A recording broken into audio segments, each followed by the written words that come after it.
Sur Bamidbar et Shavuot, on sait que Bamidbar, c'est une paracha qui tombe toujours avant la fête de Shavuot, parce que Bamidbar dans le désert, ça veut dire on a reçu la Torah dans le désert du Sinaï. Donc toujours ces deux moments, paracha Bamidbar et Shavuot, c'est toujours lié. Et le Rabbi nous dit qu'en vérité, c'est quoi la meilleure préparation pour recevoir la Torah, pour se préparer à la fête de Shavuot, c'est de réveiller, de renforcer l'amour du prochain, de renforcer la paix et l'unité dans le peuple juif. Comme c'est écrit que quand le peuple il est parti pour recevoir la Torah, il a campé tous comme un seul homme avec un seul cœur. Et donc Dieu il voulait donner à la base la Torah après la sortie d'Égypte, mais comme il y avait encore des disputes et qu'il y avait encore des désunions entre les Juifs, alors Dieu il a attendu le moment dans le désert où ils étaient vraiment tous unis pour donner la Torah qui est entièrement paix et shalom et union et amour. Je vais donner à un peuple qui est rempli de paix et d'amour. Donc depuis maintenant, dans les jours qui précèdent la fête de Shavuot, il faut réveiller l'amour du prochain et même aller voir chacun et chaque juif et lui rappeler c'est quoi aimer son prochain.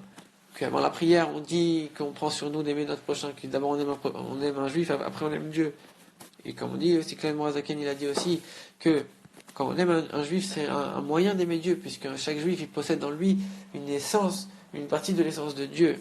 Et donc, quand on aime un autre juif, en vérité, on aime Dieu. Et donc, pour aimer Dieu, on est obligé d'aimer les autres juifs.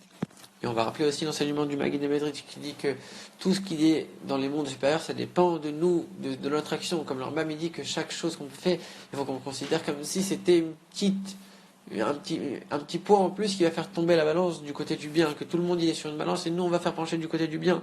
On va pouvoir mériter un don de la Torah avec Shavuot, B'Simcha, comme le Rabbi Frisson disait, avec joie ou B'Pnimiyut, avec profondeur, que ça nous pénètre profondément, avec la profondeur de la Torah également.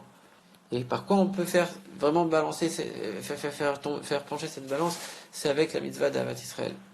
Quand on dit que quand on a reçu la Torah, on était tous les 600 000 complètement au même niveau. Pourquoi on dit ça? Parce que à Shavuot, Dieu il a lié son essence à l'essence de notre âme. En vérité, par rapport à l'essence de Dieu, on est tous au même niveau, puisque chaque juif, on est chacun des membres différents dans le même corps. Donc on est tous exactement au même niveau, on est tous les mêmes en vérité profondément. Même si on a des différences qui sont particulières, chacun a des qualités différentes, il a une personnalité différente, mais en vérité on a tous la même essence et donc ça fait qu'on est tous au même niveau. Quand on regarde par rapport à l'essence de Dieu, on est tous au même niveau. Donc par quoi on va réveiller l'essence de notre âme? Quand on va aimer un autre juif, on va aimer l'essence de son âme, donc on va aimer Dieu, on va réveiller l'essence de notre âme. Et là ici le Rabbi donne 3 enseignements. D'abord du Baal Shem Tov qui dit qu'il faut aimer même les juifs simples. On sait que nous dans notre tefillin c'est écrit Shema Israël, on dit qu'on parle de l'unité de Dieu.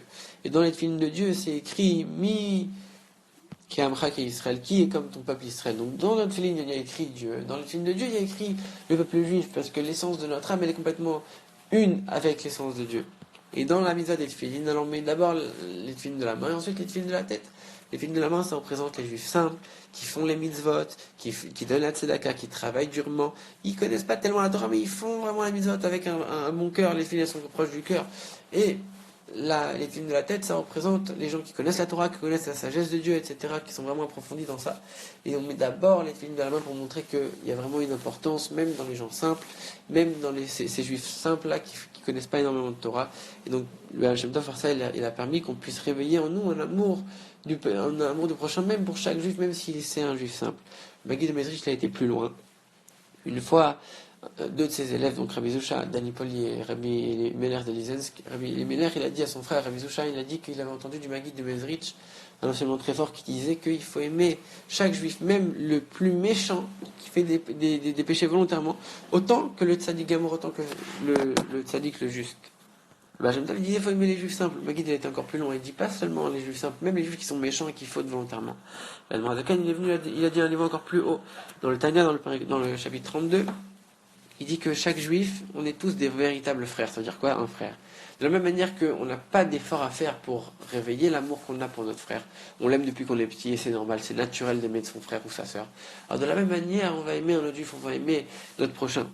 On va même pas faire d'efforts, c'est complètement naturel, on est vraiment des frères, on est vraiment une seule et même chose.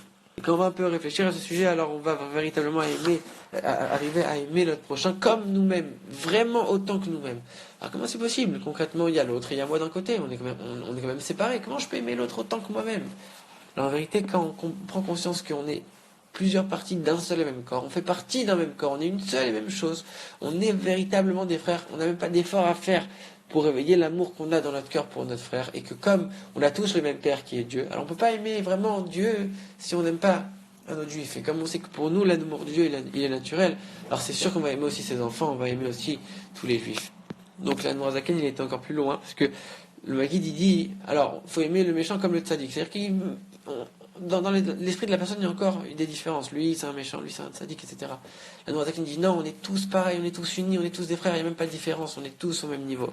Donc ça, c'est la meilleure préparation pour Shavuot, pour le don de la Torah, pour lier l'essence de notre âme à l'essence de Dieu, quand on sera tous unis comme un.